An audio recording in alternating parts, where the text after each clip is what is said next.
Hi. Hello. Oh, I'm like extreme close-up mode here. Hold on.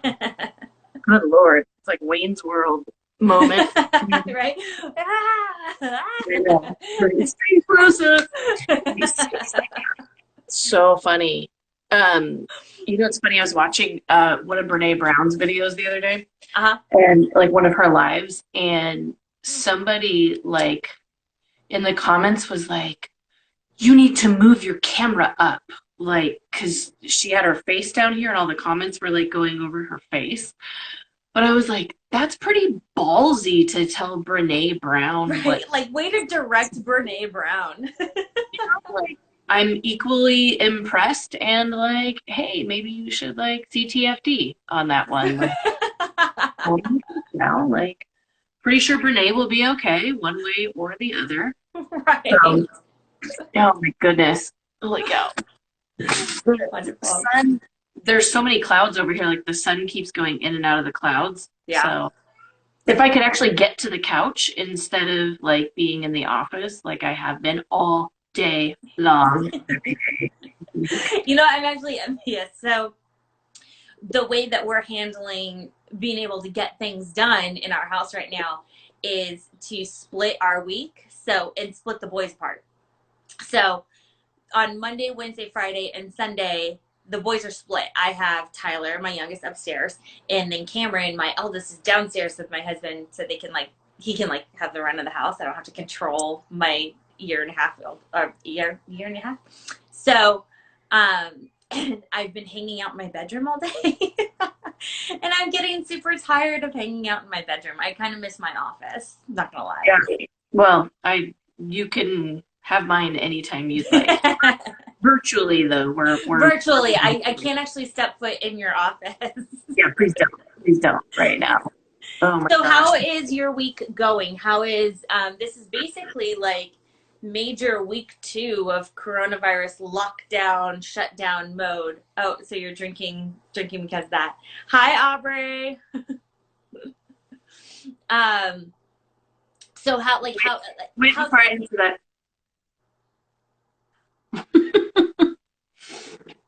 I'm just kidding. It's going well. I expected this week to be more of the same, and it was not the same. It was actually pretty different than last week. how so?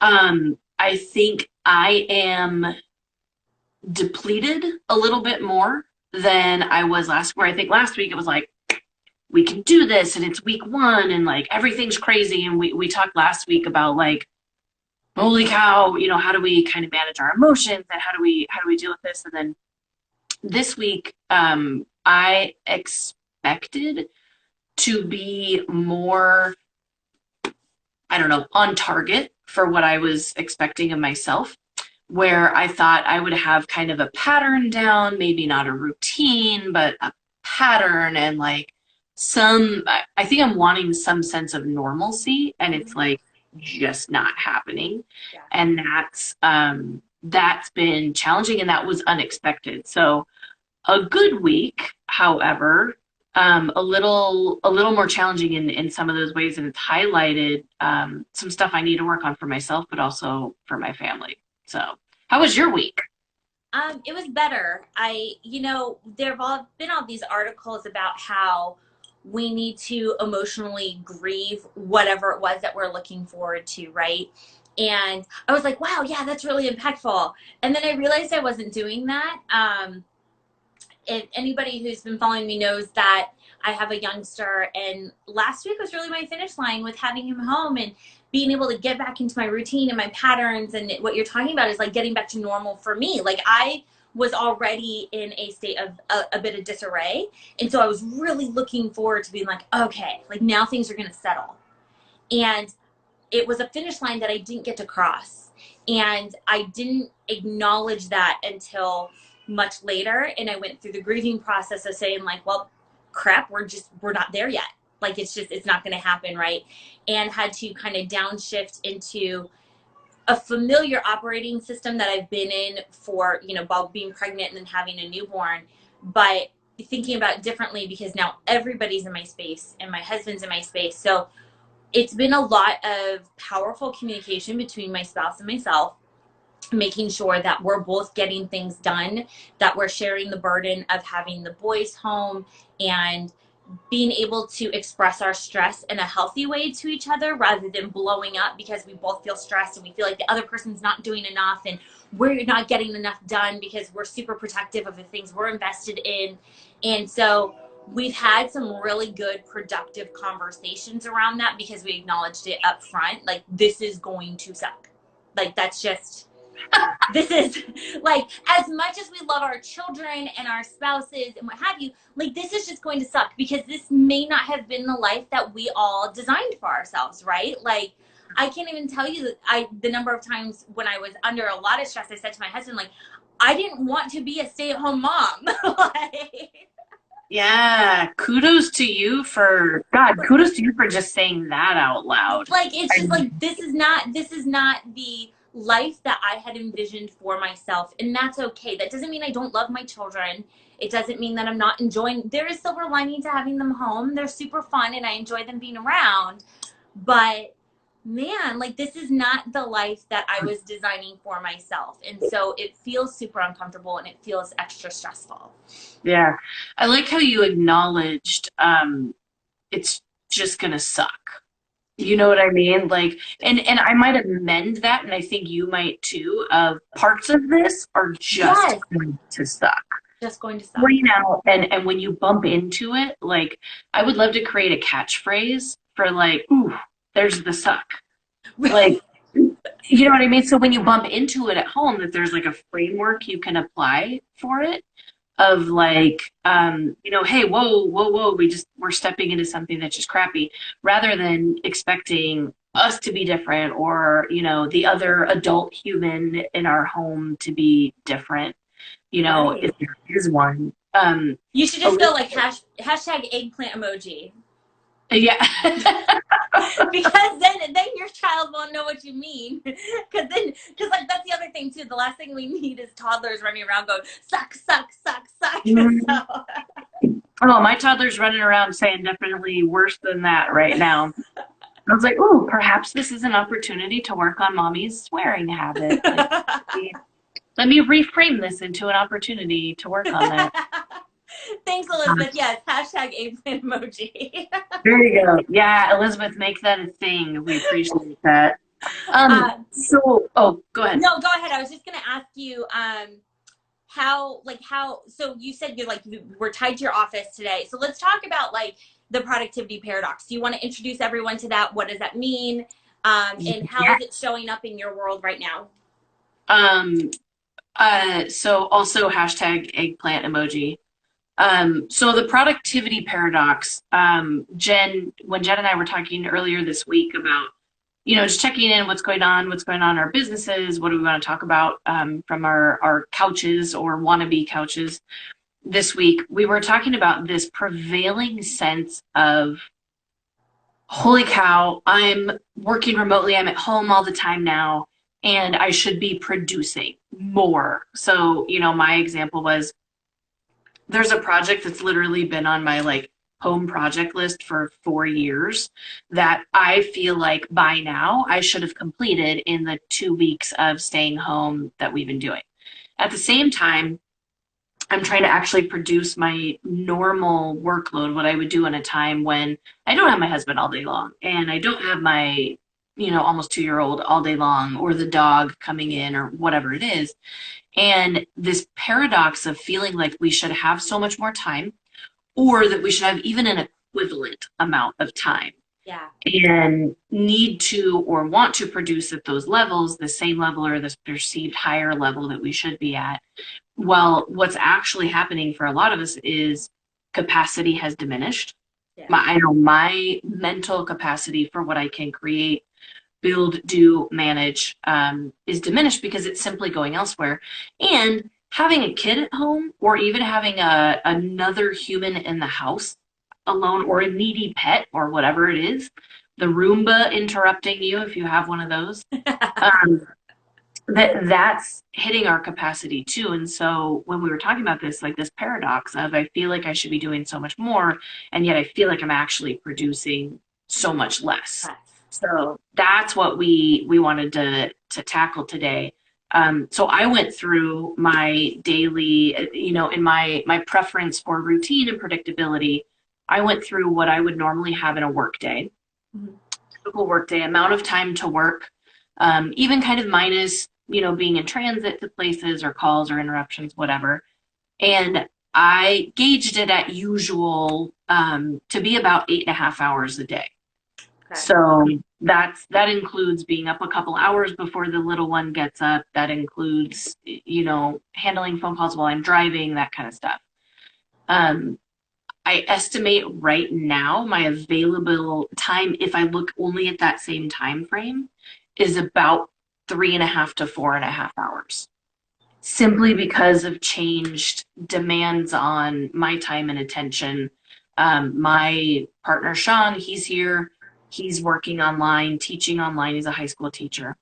And so, he's got a job to do also, which means I've got a kid to watch, or, I've got lunch to make, or things to handle. So that was really helpful of just to look at, oh, wow, this did actually change.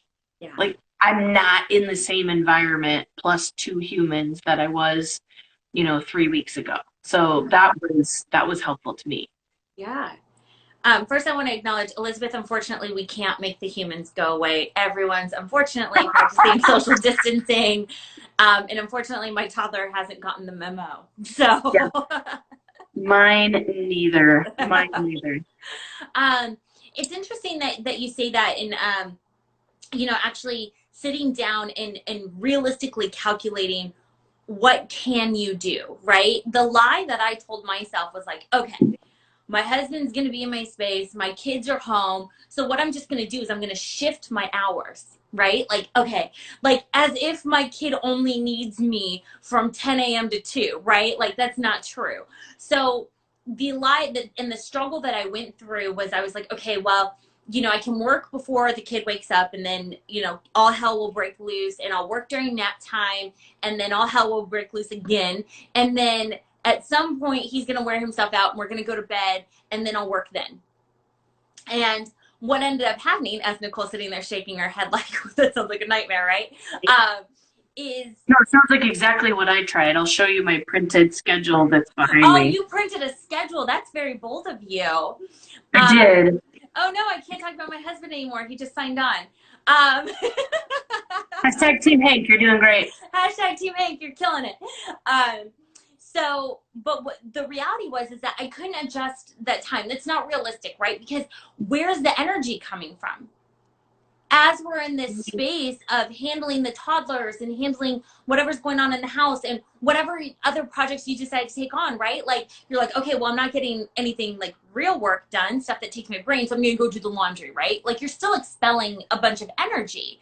And so that's not realistic to adjust. And so I went through the same exercise where I was like, okay, first of all, there's no space in here for me. Like there's no like calm down space. And because I'm an introvert, I need that space. So where can I build that in? And then, okay, let's be realistic. Yeah, all hell's gonna break loose after the older one gets up. He's a toddler, he demands a lot of attention. And then it started going through, okay, like, then what do I need to get done? What is the minimum number of hours that I need to do that keeps my business going, keeps my clients happy, keeps business moving forward? Because right now, that's got to be my operating space, right? Is Yeah, you have to stay in a space where you're like, my goal is to keep the wheels on the bus. And that also means for my kids too. So like having this realistic, like, here's when I can actually focus, here's when I can actually work out, instead of trying to just like force myself into being a night owl. Like after 3 p.m., I'm actually pretty useless anyways. I want to make dinner, I want to watch Real Housewives, and I just want to like play on the floor with my kid. Like it's not, I yeah, don't want to figure out how to do social media mapping, and I don't want to coach people on productivity because quite frankly, I'm in a zone where I don't know why you're trying to get anything done. So it's fair. being super realistic about what time you actually have and how do you maximize however little or big that space is, as opposed to trying to reallocate it to times that it just simply doesn't make sense. I love that. I wrote down, it was as we were getting ready to come online here, I was writing down a couple of things of, what are things that have been workable strategies for me through this. And the second one, the first one I wrote down was redefining successful, Oh, yeah. of like what is a successful day. Like what does success mean? So one, redefining that, because what it used to look like ain't what it looks like anymore, good and bad. And so kind of toning down some of my, like, I need to produce these 9 million things in one day to be successful. Mm-hmm. Today's success was returning the 3 time sensitive emails that were in my inbox. There's other stuff to be done for sure. 3 were time sensitive, to your point of what needs to get done.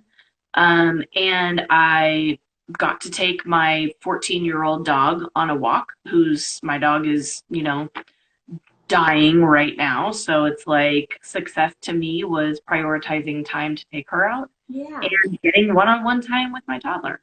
Yeah. So, I think redefining that success, and then what is truly necessary was the second thing I wrote down. And Aubrey, I love that your day doesn't have to be exhausting. Right. Your day doesn't have to be exhausting. And I think for a lot of us, we wear that as a badge of honor. How are you Right. doing? I'm totally drained. I'm worn out. I'm so busy. Mhm. That it becomes a badge of honor. And we're just different kind of busy right now. So I think redefining your success, and then asking yourself what is truly necessary. Mm-hmm. The other thing, I did a coffee and connection broadcast this morning with one of my business partners, Eric Bailey, who I know we all collaborate. He's on as Eric_M_Bailey, if anybody wants to follow him. Pretty fun. But I learned this week that when we go through times of change or uncertainty, it activates the same sensors in our brain as our physical pain sensors. Interesting. So we don't feel it physically, like, ouch, that hurts. Right. But our bodies and our like neurological system actually behave the same way. And so to think of, if you were in a normal work environment, normal being whatever you were doing 3 weeks ago, 4 weeks ago, and then all of a sudden introducing a very constant sense of pain, how that would change how you showed up at work. Yeah. And how would you respond to that, right? Like, so Yeah. you slip a disc, you sprain your train type. Yeah. And what would you do? You would do shit differently. Yeah. You wouldn't try and do it the same. And yet we're not acknowledging or even aware or willing to admit, which is where I've been, like, willing to, it's not different. It's just, different. It's just different. It's not different. It's just different. Yeah. And so that context really helped me of going like, okay, it's not the same as it was. Right. Even in that 2-hour window, the magical nap window, when she actually lasts that long, which is not every day, it's still not the same. Right. It's still not the same as it was 3 weeks ago. And so learning to approach work differently and approach ourselves and our emotional state differently, that's golden. That's golden, right?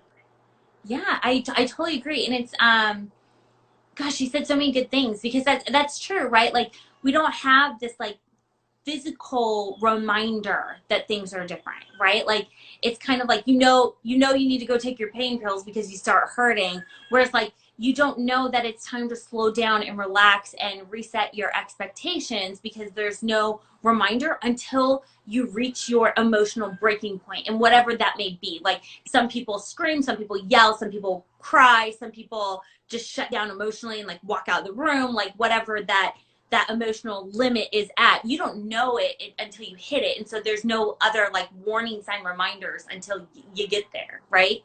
Right. And so I like that you touched on redefining your definition of success, because that's another thing that, as somebody who's a high producer, right, I have my list and I just kill it every day, right? That's just the You're way I, the productivity expert. that's what I do, right? And so like that's my default operating system, is how much can I get done in a day. That is my badge of honor, is not to be exhausted. It's almost like, how many tallies can I get done, right? And how do I get down to inbox zero, which I haven't been at, and it's been killing me a little bit until recently. And what I did, instead of setting my priorities for the day and I had my schedule and I was going to work through it, is I picked three priorities for the day, but they don't all fall under the business category. They don't all fall in the work category. So I have one business priority, one personal priority, so whether it's for me or for my household, and then I have one fun priority. So I'm creating a sense of balance, even though it's not all balanced, right? Like the work priority may be heavier one day and then the fun priority may be heavier another day. But what I'm doing is making sure that I'm touching all of those zones of happiness and productivity without bogging myself down. So a great example of this is on Tuesday. I had to send out a bunch of emails for a client, and they were super time sensitive. So I had to get them done. But on that day too, I also wanted to work out. That was my personal priority. And then my third priority is, we had decided we wanted to try to get, actually I got this idea from you, Nicole. It was a beautiful day in Arizona. We wanted to give our eldest something to play with that had to do with water. He's a total water baby. He's been itching to get back in the pool. And so we don't have a water table, those like $70 setups, but what we do have is a bunch of buckets and a hose. So I was like, all right, the fun for today is I want to have my eldest Cameron outside playing with water. You know what? Maybe I'll work outside with him and we'll have some fun. And so that fun priority took up a ton of time, right? Like it's not easy to just be like, here's the hose, have fun, kid, right? So especially when he's 19 months old, that's not just something you just hand over. So Right. we had like set that up. And so I got all my emails done. And so I was like, check, cool, done. And then I was like, all right, it worked out first thing in the morning, check. It wasn't a great workout, but I moved. And then I was free to spend the rest of the day entertaining my child, who's at a stage where he's learning through play. And so at the end of the day, the rest of the day, there was chaos. There were emails coming in and out, but I had accomplished my three priorities of the day. And so I could walk away and say, today was successful.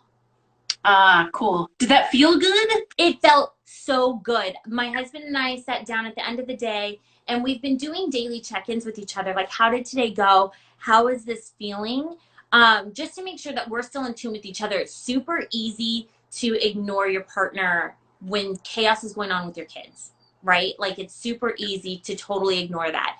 And so I wanted to make sure he's still taken care of. He's making sure I'm still taken care of. And so we did a check-in. We're like, how did today go? And we're like, even though it felt like we played with water 3 days ago, because for some reason the days feel really long right now, it Yep. still felt good. It felt like we had found some sense of balance. Now, you know that I don't believe in balance. I believe in harmony, but that's the word we use. Is we felt like something was closer to a balancing state where it felt normal. It felt happy. It felt, it felt like we kind of found like a good groove for the day. Yeah.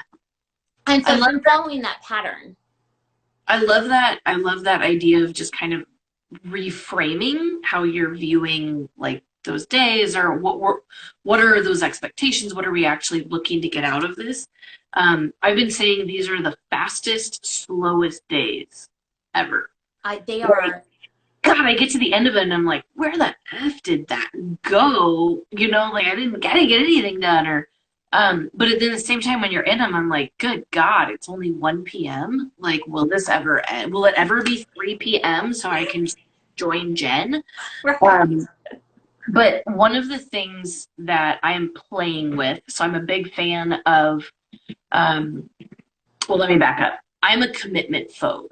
So I get nervous about committing fully to almost anything. Plans, a definition of myself, a change, like whatever it is. And so one of the techniques I use to work with that is I allow myself to play.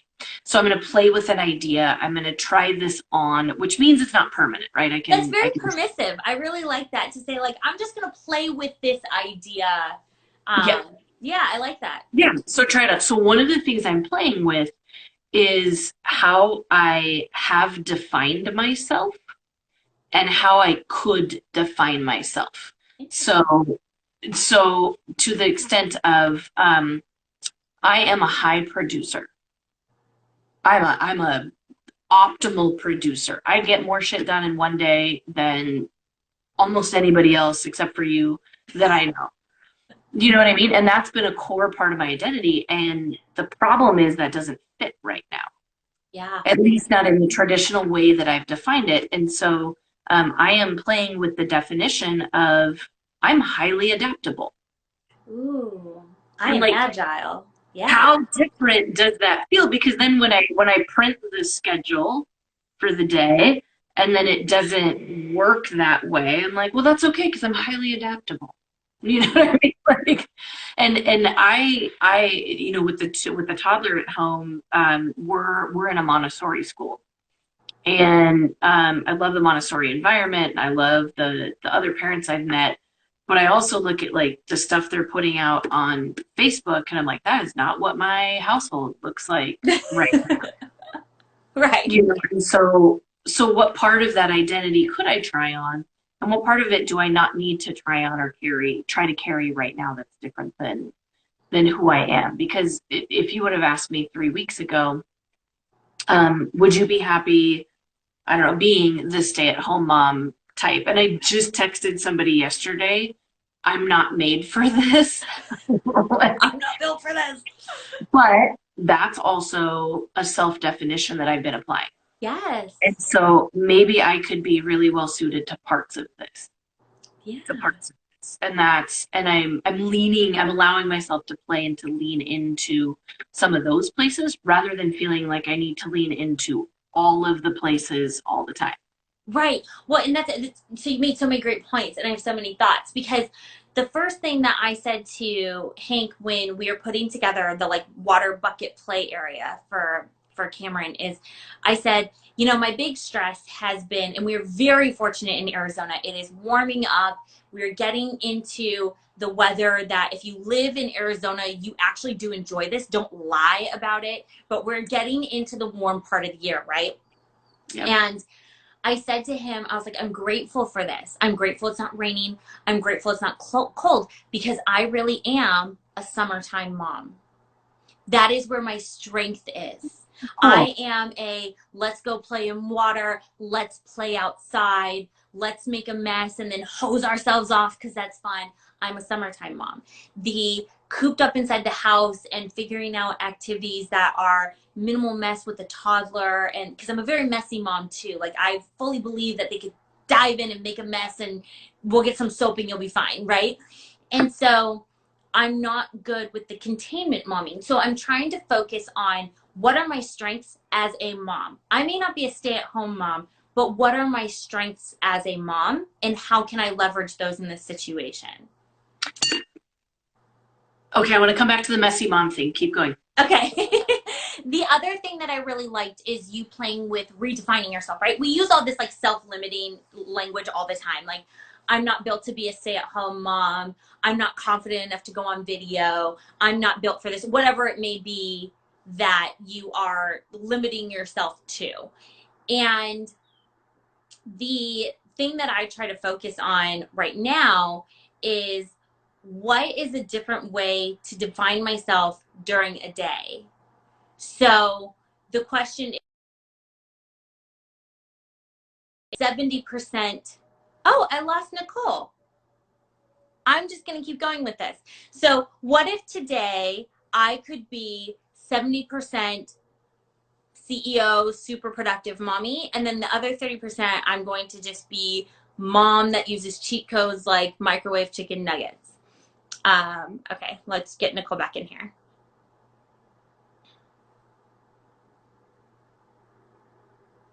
Waiting for Nicole. Aubrey said, my youngest played with rocks and dirt for 15 minutes today while I answered emails. Did he eat any? Maybe. Hi, Nicole. Welcome back. Sorry about that. Who knows? I was just reading Aubrey's comment, which I love, that her youngest played with rocks and dirt today for 15 minutes while she answered emails. Did he eat any? Maybe. Like, but Yes. this actually fits really well with the point that I was just getting to, is that you can also redefine who you are today. So maybe today, like yesterday is a great example. Oh, I sure. presented in a live online summit. So I needed to be more CEO productivity expert than mom. So I used my mom cheat codes, and we had microwave meals and we just did what we could do, right? Whereas on some days, I just need to be more mom than I need to be CEO and productivity expert. And so redefining who you need to be during the day, or even split it like half the day, like, hey, in the morning, I have a bunch of phone calls, so I need to be in my zone, and that's when I will be CEO mom. And then afterwards, I'm going to be mom CEO, right? No, I like that. So it kind of goes into not just limiting who you are and who you think you are overall, and redefining the terms that you use with yourself, which I really love that. I love the idea of acknowledging the self-talk that you're using and seeing what, if you change that language a little bit, how does it change the way you're approaching your day? But also making a commitment to yourself, saying, I only need to be on during this time, or today I'm going to do, a 60-40 split of who I'm going to be today. I um, like I like that. because we're so used to being like 100%, like, and you're told this in the work environment, when you're in the office, you leave your personal life at home. When you're here, right? Yeah. And then when you're home, you're like, I'm going to unplug from my phone and not answer my emails. I'm going to 100% be with my kids. You can't do that right now, because you are going to continue to get to the end of the day and be like, the hell just happened? I don't know who I am. Why are 3 people in my household not wearing pants? And did anything actually get done today? Right? Like, you're going to completely lose control. Right. Right. You said something earlier about Messy mom. being the messy mom, and um, I love that that's like allowed in that category. And I kind of feel like, what if we're all just a little bit messy right now? What if that was just permitted, and dropping this desire for perfection, right? And perfection defined as whatever our personal expectations are of Right. ourselves, Right. perspective of looking at other people's stuff. I was listening to a podcast with Elizabeth Gilbert today, and it was one from a couple of years ago. But one of the things she said was, perfectionism is the haute couture of fear, and she said Ooh, it's just fear wearing better shoes. And interesting. what she meant, like when you and I were talking about being productive and like why we chose the productivity paradox of this idea that we say it's okay to be a perfectionist, or I'm a high producer, whatever those, whatever our self-inserted labels are. And instead thinking of that as like, is there a basis of fear in there? Like fear that I'll be seen differently, fear that someone will discover I'm not the, not messy mom, or, that they'll see that, I actually went and did a virtual with somebody, and I didn't realize I had like something that my daughter had left, like right here on my sleeve, until like afterwards. My husband's like, well, that's nice. Like, we'll just get that off. Don't worry about it. And she's not a newborn, so God only knows what it was. Right, like that.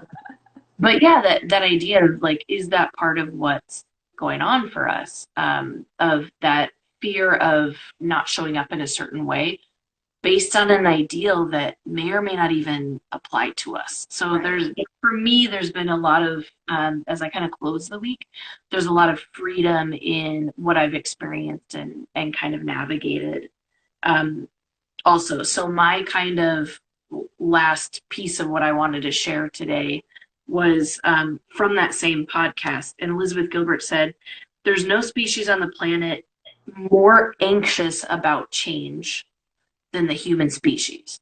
100%.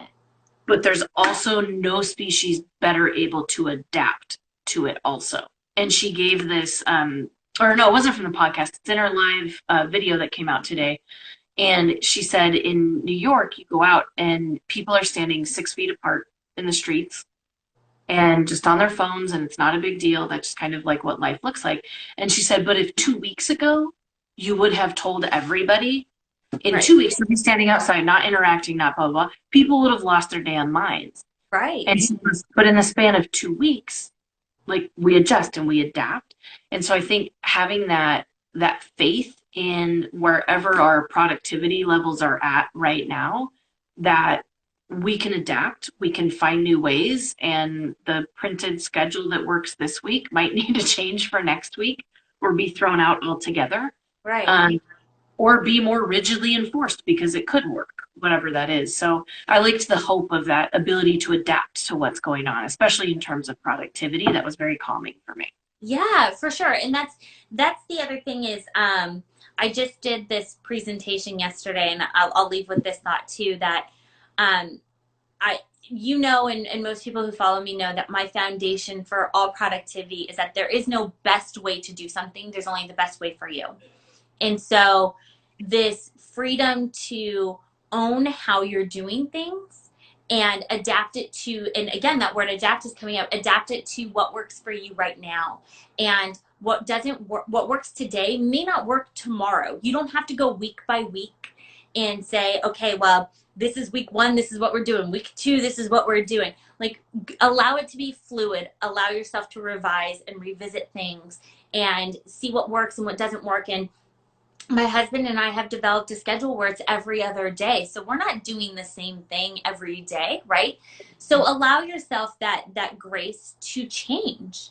You're not married to anything. Play with your schedule, as you said, Nicole, right? Like, it doesn't have to be super committal.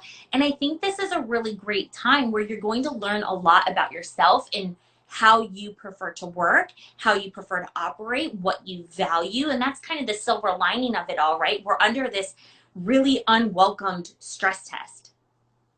And so allow yourself to explore a little bit and push the boundaries. And my final thought that I've been ending everything with is during this time where everything is super uncertain and we're questioning our futures and where everything is going and are we doing the right things, just remember that right now, for like the first time and probably the last time in all of our lives, we're all on the same playing field, right? Everyone is trying to figure out, everyone from like news anchors to millionaires. I mean, they have bigger houses, but all your subordinates, your immediate managers, anybody who's in your life, we're all on the same playing field. We're all trying to figure out how to continue to move life forward in as normal of a way as possible while trying to respect a health issue, and we're trying to all do it digitally. Right. Like, I don't care how rich you are. I've probably had to teach like four people who make way more money than me how to use Zoom this week. Like, it's, you know what I'm saying? And so we're all in a similar area of struggle and discomfort. I have yet to speak to one person who said, you know what? This is going great. Right. So just remember that this discomfort is a universal connector. And so whatever you're doing, whatever you're trying, you're doing great. Yep. That's it. Amen. Amen. Amen. Cheers to Cheers that. to that. All right, Nicole, any parting thoughts on productivity paradox? God, lower the bar. That's end period at the end of the sentence. Lower the bar Lower the to, bar. to whatever, like you said, to whatever needs to get done. Lower the bar and then celebrate meeting the low bar. Yes. Oh my gosh. Not to like go on a tangent, but yes, celebrate. Celebrate the little wins, even if it's, hey, I didn't lose it on my kids today, or hey, I actually made all three meals. They were all chicken nuggets, but hey, I made three meals, right? And like, Right. even if you don't have kids and you're making chicken nuggets for yourself, like you did it, right? Because they're Um, delicious. and they're delicious, and they pair well with wine. But yeah, no, I think that's great. Is to lower that bar and remember that you can give 100%, but respect what your 100% is today. Amen. You can just do your best and don't compare it from day to day. I love it. I love it. Cool. Hey, thanks for the chat. Nice to see you and connect. Yeah, it's so nice to be together but apart during Together this but apart. wonderful time. And I appreciate you sharing your thoughts. We appreciate everyone who joined us today. If you haven't yet followed Nicole, follow Nicole. If you haven't followed me, follow me. Hello, Jen. And we both have killer newsletters that you don't want to miss, so definitely sign up. Yes. All right. Thanks, guys. Bye, Have a good weekend. everyone.